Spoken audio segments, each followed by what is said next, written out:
Dakar.com. Est un exercice très important pour la République. Cet exercice consiste à regarder très attentivement par des vérifications qui sont prévues par la Constitution de la République. J'ai cité le contrôle administratif, le contrôle juridictionnel et le contrôle politique qu'on appelle le contrôle parlementaire. Il est question de regarder si ce qui a été prévu a été effectivement réalisé. Mais nous observons qu'à l'issue de la reddition des comptes de l'année 2019, les chiffres qui sont présentés ne sont pas fiables. Ces chiffres ne reflètent aucune réalité, aucune vérité. Pour la simple raison qu'il suffit de prendre la paye bancarisée. Vous savez que cette paye-là représente 80% des dépenses publiques. Mais vous n'avez aucun extrait de livre de caisse de comptable public qui peut prouver que réellement l'argent que sort le trésor public arrive à destination pour la paye. J'ai pris l'exemple de frais de fonctionnement. Si je peux jeter un coup d'œil là, le frais de fonctionnement. J'ai pris les institutions publiques et en commençant par la présidence. À la présidence, il a été prévu qu'on débourse 57 milliards de francs congolais. Mais pour l'engagement, on engage 203 milliards. On liquide, on ordonnance et au paiement, on se trouve avec 329 milliards.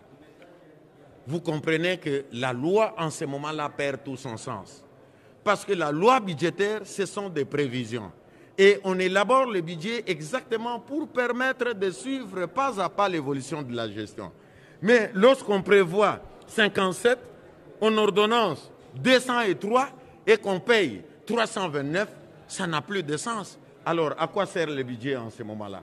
Parce que nous sommes dans une gestion tout à fait approximative. C'est là aussi, ce genre de dépassement. Et nous devons changer également ce que nous appelons détournement. On a détourné l'argent des autres rubriques budgétaires au profit d'une seule institution. Il en est de même du ministère des Finances, de même pour la primature. Et dans l'entretemps, la pêche et l'élevage n'est pas financé, l'agriculture n'est pas financée, le développement rural, comme conséquence, le peuple, d'abord dont on parle, ne trouve pas son compte dans la réalisation budgétaire. Voilà pourquoi nous dénonçons ce comportement-là, pour que dans les jours à venir, qu'on puisse gérer de manière méticuleuse le budget de l'État. Comparaison entre la présidence de la République, la primature, le ministère des Finances et l'Assemblée nationale. Et j'ai constaté que l'Assemblée nationale, les prévisions étaient de l'ordre de 81 milliards. On a engagé 81, on a liquidé 81 et on a payé également 81. Alors, que l'Assemblée nationale... la fin de l'exercice 2018, c'est-à-dire la fin du régime du président sortant, son Excellence Joseph Kabila Kabange, je parle sous contrôle des documents qu'on nous a donnés, le réserve internationale est de 1,8 milliard de dollars. Et pour ceux qui ont une idée sur les réserves, les standards pour le pays africain, il faut que les réserves internationales soient à mesure de supporter l'importation de 12 semaines, c'est-à-dire 4 mois. Aujourd'hui, vous pouvez vérifier toutes les réserves de la République. C'est l'argent de tous les citoyens congolais ont été dilapidés. Par qui? Et je comprends pourquoi le régime actuel n'a pas voulu faire sortir le gouvernement à temps. De janvier jusqu'à septembre 2019, sont gérés la République, le fonds de la République, comme si c'était une petite boutique familiale. Vous avez suivi les communiqués suspendant le gouvernement de ne pas engager. Le projet de 100 jours, ce n'était pas budgétisé. Ce n'était pas budgétisé à un gouvernement responsable ou un régime responsable. On pouvait revenir auprès des législateurs que nous sommes pour demander une loi rectificative pour insérer le projet de 100 jours. Tout ce qu'on a engagé là-bas, au nom de la loi, ils ont détourné. Ils sont détournés. Et aujourd'hui, je vous dis, le pays n'a pas de réserve. Je dois vous citer tant d'autres exemples. Le budget, c'est une loi d'autorisation. Autorisation de récolter des recettes et autorisation des dépenses. Mais quand, au niveau de la présidence, on vous dit qu'il y a un dépassement, la consommation de 407 commissions d'enquête parlementaire pour voir comment on a dilapidé le fonds de l'État des contribuables et citoyens qui croupit dans la misère. C'est vrai, on va dire que oui, hier c'était la même chose, mais aujourd'hui c'est pire qu'avant. Aujourd'hui c'est pire qu'avant. Moi, je sollicite une commission d'enquête parce que l'IGF ne peut pas remplacer le Parlement. Merci.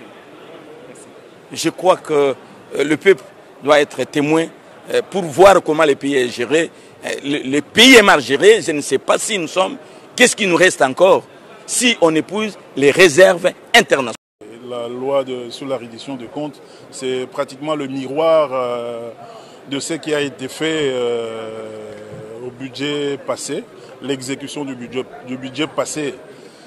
Au regard des chiffres et au regard des interventions de certains politiciens que nous suivons, soit à la télévision, soit dans les réseaux sociaux, je suis vraiment très surpris. Pour exemple seulement, je dis félicitations au ministre des Finances parce qu'il a respecté la coalition. Sinon, si on mettait tout à nu, parce qu'il a présenté des comptes fourre-tout, où on est en train de cacher des saletés. On est en train de cacher des saletés. Il y a un dépassement terrible. Je prends seulement un exemple au niveau de la présidence. Des chiffres qu'on vient de nous donner par l'État congolais à travers le ministère des Finances. Je vous donne quelques chiffres. Pour le cabinet seulement de la présidence, pour le fonctionnement, il y a un dépassement de 1146%. Dépassement. Pour l'allocation et affrètement des moyens de transport, 14 146 de dépassement, et ainsi de suite. La maison civile du chef de l'État, n'en parlons pas, des dépassements. Et quand j'ai suivi M. Kabouya, un irresponsable, il est en train de vouloir envoyer à l'Holocauste le ministre des Finances, qui vient de sauver l'incompétence, qui vient de sauver les détournements en mettant dans des comptes fourre-tout. Il n'a pas mis à nu. Il n'a pas mis à nu les dépenses qui sont effectuées à la présidence. Et un irresponsable, il s'est mis devant des irresponsables pour vouloir attaquer le ministre des Finances. Les chiffres sont là, les chiffres officiels, le dépassement. On est en train de tromper le peuple. Dans ceci, où est le peuple d'abord? Dans ceci, où est le peuple d'abord? Nous sommes en train de faire le travail et nous sommes respectueux de nos engagements. Nous sommes respectueux de nos engagements. Nous ne sommes pas venus pour... comme... Dans ce document, c'est le dépassement jamais vu dans l'histoire budgétaire de la République démocratique du Congo, où il y a des dépassements jamais vus. Des dépassements allant jusqu'à 14 000% au niveau de la présidence. Des dépassements tant au niveau des frais de fonctionnement qu'au niveau des rémunérations. Au niveau des rémunérations, il y a un dépassement au terme des rémunérations de 1434%. Donc, ça signifie que les gens ont fait fi de la loi, tant la LOFIP, la loi sur les finances publiques, que de la loi budgétaire exercice 2019. Alors, c'est pourquoi nous sommes en train d'examiner la possibilité de ne pas voter ce projet de loi.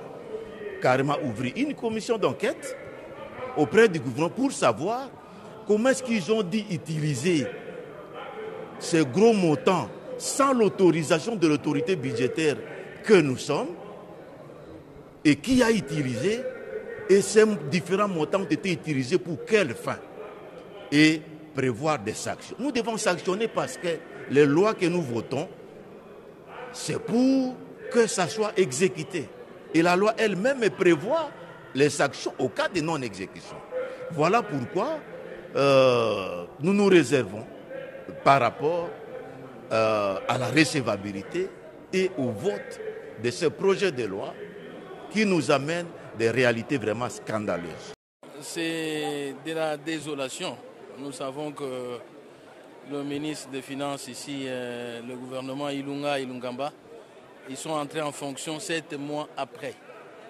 Et quand vous suivez la reddition des comptes, comment est-ce que les dépenses ont été effectuées en 2019, c'est vraiment déplorable. De tels gens ne peuvent pas parler de la transparence, de la bonne gouvernance, de l'état des droits. Parce que, en suivant la reddition des comptes, nous avons compris qu'il y a de l'argent. Par exemple, pour le programme des 100 jours, le budget était élaboré par le gouvernement Tchibala.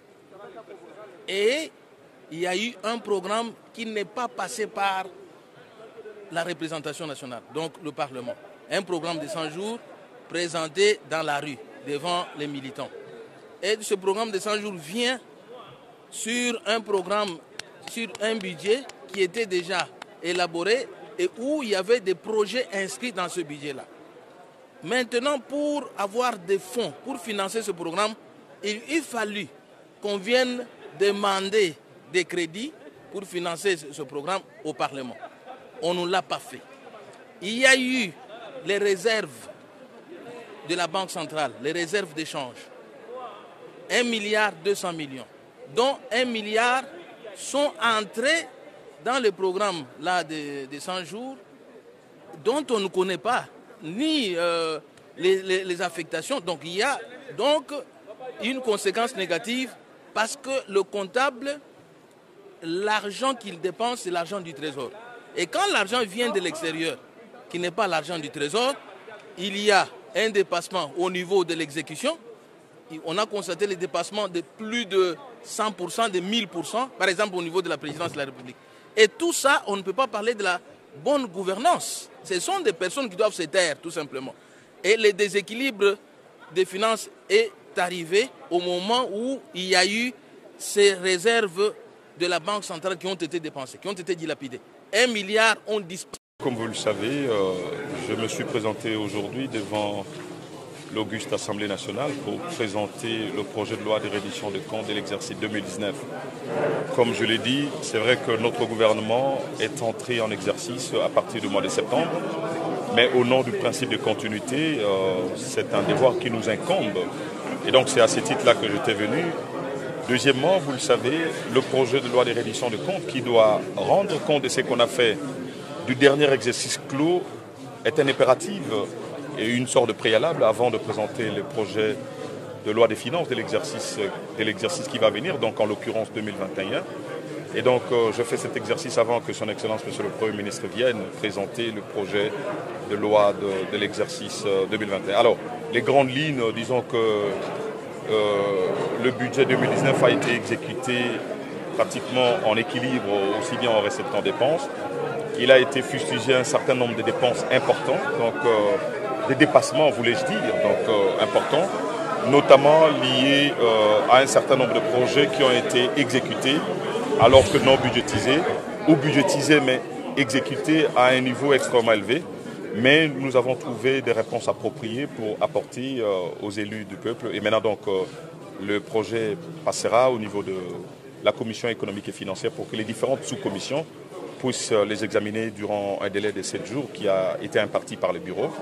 Et donc nous sommes à disposition de la Commission ECOFIN pour rencontrer les questions spécifiques et techniques qui seront posées dans ce cadre-là. Et c'est le respect. Comme vous le savez, j'ai commencé ma réponse en disant que j'étais d'accord avec une convergence sur un certain nombre de convictions. Le budget, c'est une loi. Quand il quitte le gouvernement, il s'appelle budget. Mais quand il franchit les 2 chambres du Parlement, ça s'appelle loi des finances. Et une loi est opposable à tout le monde. Donc il faut respecter le niveau de crédit budgétaire imparti en dépenses, mais également respecter les niveaux des assignations des recettes imparties au niveau des régies financières. Donc c'est question que chacun se mette dans une dynamique de respect de ce qui est voté et qui a valeur légale. Risque de trouver des secteurs... Congo Synthèse. La synthèse des infos de la RDC, l'Afrique et le reste du monde. Une seule adresse. www.congosynthèse.com.